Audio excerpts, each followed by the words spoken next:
So the next obstacle we've identified is this idea of a hierarchical medical system. So again, this is just the way our medical system is set up right now.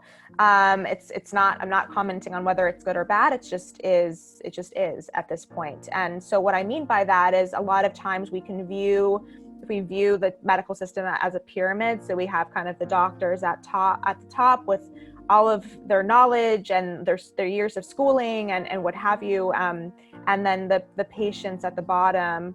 And so a lot of times we can be looking to the practitioners for guidance, for help, asking them what to do. And of course, we don't want to discount the years of schooling that a lot of practitioners have gone through, including me and Kayna, but also looking at how can we kind of like smush this pyramid down. And again, like kind of like what I mentioned in the prior slide is co-creating with your practitioners and reconnecting to your own inner knowing around your body, your healing, and what you think it's craving at any point. Because at the end of the day, we are the ones in our bodies. Doctors do have a lot of knowledge about conditions and what have you, and what's been supportive in a lot of their clients, in the past. But healing is so unique for each individual. So this is really important to just reconnect to your own kind of inner knowing. So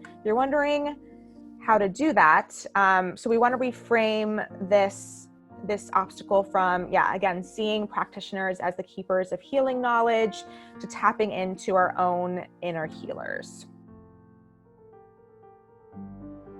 So the first strategy that I'd like to go over for dropping into this innate healing potential is meditation and guided imagery. And this is really just about building that muscle to access what our intuition is telling us. So everyone has access to this gut feeling, this intuition. Maybe you call it your higher self or the universe or higher power or what have you. It's personal for each person. But meditation really helps you get out of your left brain thinking, which is kind of like our rational brain, our figure it out mode, our action taking, and like, what's the next step? What do I do now? And really into the right brain, which kind of pulls the lens back a bit, sees the bigger picture, where there's like creativity and compassion and kind of more of an emotional take on things. So it really helps us access what we're feeling in our bodies. And there's so many great resources out there now, a lot of great apps, Headspace, Insight Timer. Insight Timer is great. It's completely free. There's I think thousands of guided meditations there. And feel free to email us if you want any other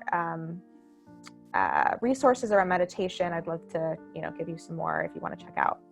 So the next item I wanted to talk about is this idea that there's always going to be more than one way to solve a problem. And this is something that was a really big shift for me when I started to believe this, and it's been really instrumental in my clients' growth as well. And a lot of times when we've gone through seeing tons of doctors after years of treatment, we can really put a lot of pressure on ourselves at seeing a new doctor or starting a new treatment, that this is the last resort. This is the thing that's going to cure me.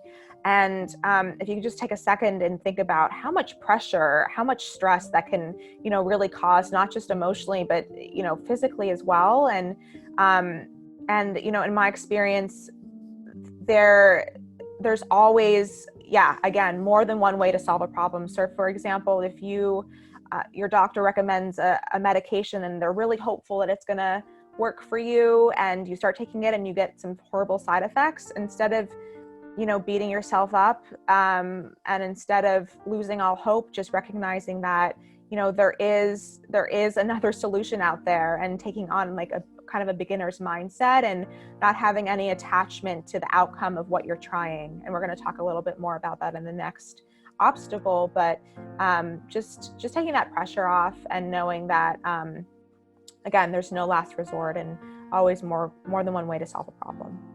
So the last strategy I wanted to talk about, this is something I really love doing with my clients and myself, is write a letter to and from your highest self. So if you're struggling with, feeling defeated about your treatment plan or healing overall, or just not sure what to do next, write a little letter and you can call it whatever you want, but sometimes I just say like writing a letter to my fairy godmother and just imagining, okay, fairy godmother, like, I don't know what to do here. Like, I'm so scared. I'm in a lot of pain and I just want to give up. And then writing a letter back from your highest self, fairy godmother, higher power, universe, spirit, whatever you want to call it, just whatever creative energy you believe in.